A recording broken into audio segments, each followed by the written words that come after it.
wonderful to see each of you that is here. And I am just honored that you have chosen to allow me to be part of your meditation time. So let's all settle in wherever we are, whatever space you have found yourself in this moment. You can either sit or you can lie down. It's whatever feels good. And then I would invite you to gently begin to close your eyes. Don't squeeze them too tight, just gently close them. And then in the same way, gently find a rhythm of breath that feels good. You can go in through the nose and out through the mouth, or in through the nose, out through the nose, whatever feels good for you. There's always this moment of rushing and hurrying when the reminder goes off or the alarm says it's time for meditation, and we get this feeling inside of us that says we have to hurry. And so what I want you to do for these first few breaths is just relax. The rushing and the hurrying and the planning and the doing, it's all done. Let's just focus on this moment that we found together. One slow breath in and one slow breath out.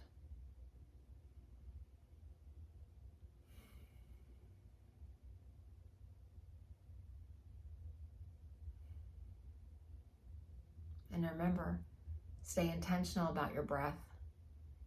If your mind tries to wander or tries to take you to that list that you need to do still, or to whatever's going on tomorrow, you come back right here. One slow breath in, one slow breath out. And our focus for these moments that we have together is the concept of being a blessing. And I know for each of us that's going to be defined and seen in different ways. But there is a mantra in Sanskrit. There are many mantras that are given to us in the yoga path in Sanskrit. And some resonate with people more than others do. Sometimes we get lost in the language. But I want to share with you in these moments that we have the mantra that was given to me by my teacher a few years ago that has truly become my mantra. It hangs on the wall of my studio when you first walk in. It is behind me on my wall here in my home. It's 4 simple words, but oh my gosh, the power of its sentiment is something that can truly transform not only us, but our communities. So what I'd like for you to do is, wherever you are, when I say the word blessing, just picture what image gets conjured up in your mind when you hear that word. What does it mean to be a blessing, to receive a blessing? What did that look like for you growing up?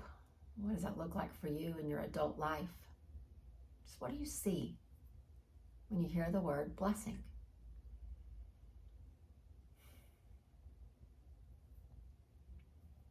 And then I'd like for you for just a moment, even though we focus on staying present, I'd like for you to reflect on today and just think in just a little short list of all the people that you interacted with today. It could be as personal as your spouse. It could be as impersonal as the woman who was handing you your coffee in the drive-thru this morning. It could be your boss, but just in your mind, just kind of go through and think, who all did I interact with today?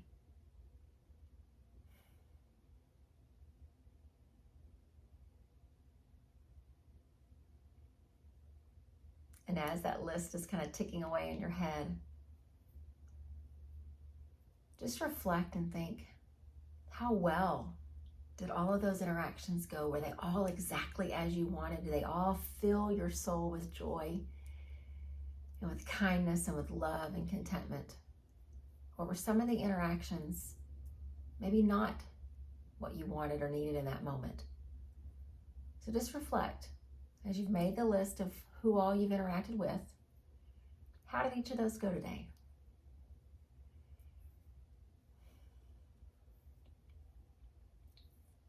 And so I ask you that question not for us to find blame with ourselves or think that we've done anything wrong, but I want us to frame our tomorrow with this idea that we're going to interact with a lot of people. Some remotely on a Zoom call, some on the telephone, some face-to-face, some that we have a relationship with, some that we do not. Some in a car next to ours on the highway. People we'll never see again. But I want us to use this concept of the blessing. And I want to share this mantra with you in a second and see if it could change how our interactions go tomorrow. We can't change the guy in traffic. You can't change your boss. You can't change your spouse. You can't change anybody and what they're going to do tomorrow. But we can change how we approach it. And so just continue to breathe nice and slow, long, deep breaths in and out. And just listen to these 4 words, and then I'll tell you what they mean. Lokah Samastah Sukhino Bhavantu. Listen to it one more time. Lokah Samastah Sukhino Bhavantu. I love the Sanskrit language because in these just few words, so much meaning is packed in. And what that mantra means, it says, may all beings be happy and free. And may the thoughts and the words and the actions of my life contribute in some way to the happiness and the freedom of all. Listen to that again. May all beings be happy and free. And may the thoughts and the words and the actions of my life contribute in some way to the happiness and the freedom of all. Lokah Samastah Sukhino Bhavantu. Mantras were given to us as a way to really anchor ourselves in what we believe, in what we need as far as guidance and teaching, and as a reminder of how we want to live. And we show up to meditation and we sit and we fill ourselves up with stillness and peace and calm. And in that moment, it really is about us. But the longer that we work toward this meditation practice, the more it becomes consistent in our lives. The more we are challenged to do something beyond just the here and the now with us. And that's where this incredible mantra comes in. So what I'd like for us to do is we're going to breathe together a few times in just a second. And what I'd like as we breathe for you just to kind of picture your day tomorrow. You may have it planned out, maybe not yet. But as you picture your day, just imagine if you went into every interaction with the idea that you want that person or those persons to be happy and free, and that every word that comes out of your mouth and every thought that comes through your mind and every action that you perform would contribute to their happiness and to their freedom. And not freedom like what we think of in the sense of our country and our political system, but freedom in their soul. Liberation from what suffering has done in their lives. That's the idea of being a blessing. So from wherever you are, let's take a few breaths in. And first, we're going to turn this blessing toward ourselves, and then we're going to think about taking it outward. So take a long, slow, deep breath in. Oh, fill yourself up with all of that incredible prana, and then slowly, slowly exhale what you do not need. Long, slow, deep breath in. Exhale, let it go. One more, long, slow, deep breath in. Exhale what you don't need. And just in 3 short breaths, you are a blessing to yourself. You are activating the parasympathetic side of you. You are reminding yourself of the power of breath, and you are exhaling out the stuff that you don't need. You are being a blessing to yourself and contributing to your happiness and to your freedom. And so now for our next few breaths, I'd like for you to just to think. Maybe you already know tomorrow who you're interacting with. Maybe you're not sure. But just call to mind one face. If you know that every morning at that time you go and get coffee, picture the face of the barista. If you know you're going to have an interaction with your boss tomorrow, picture their face. Whoever it is that you live in a home with, maybe picture one of their faces. And what I want us to do is, as we breathe these next few times, let our breath secure our commitment to be a blessing to them tomorrow. Our thoughts, our words, and our actions contributing to their happiness and their freedom. So you picture the face, I'll do the same with mine. Let's take a long, slow, deep breath in. And exhale.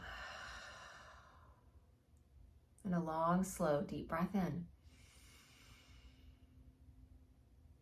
And exhale. One more long breath in. And exhale. I don't know about you, but I can't hardly do that without smiling as I breathe out.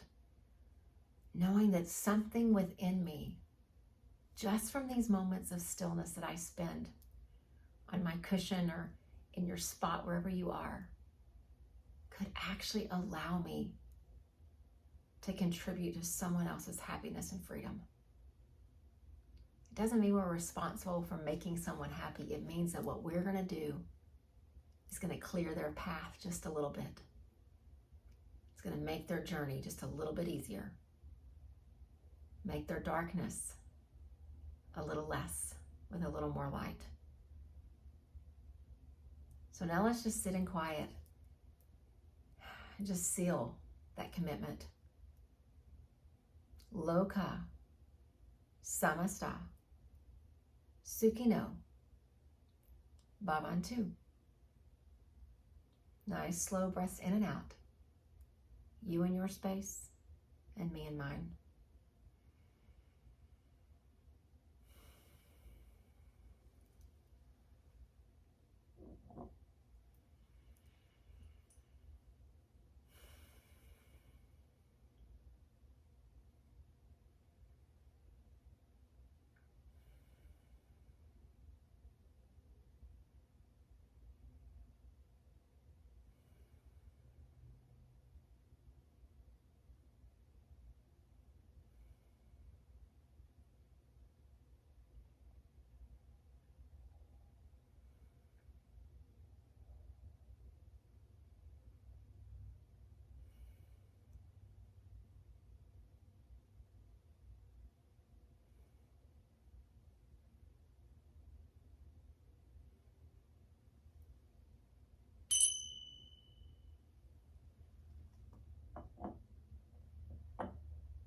Just bring your attention back to the space that we're sharing together. And if you feel led to, you can just bring your hands and put them together on your heart as a way to seal this commitment. And one more time, I want to share it in English and then share it in Sanskrit one more time. May all beings be happy and free. And may my thoughts, my words, and my actions of my life contribute in some way to the happiness and the freedom for all. Lokah Samastah Sukhino Bhavantu. If each of us will take that and live it, imagine the transformation that could begin in our community. One person, one blessing at a time. It starts with us. Namaste.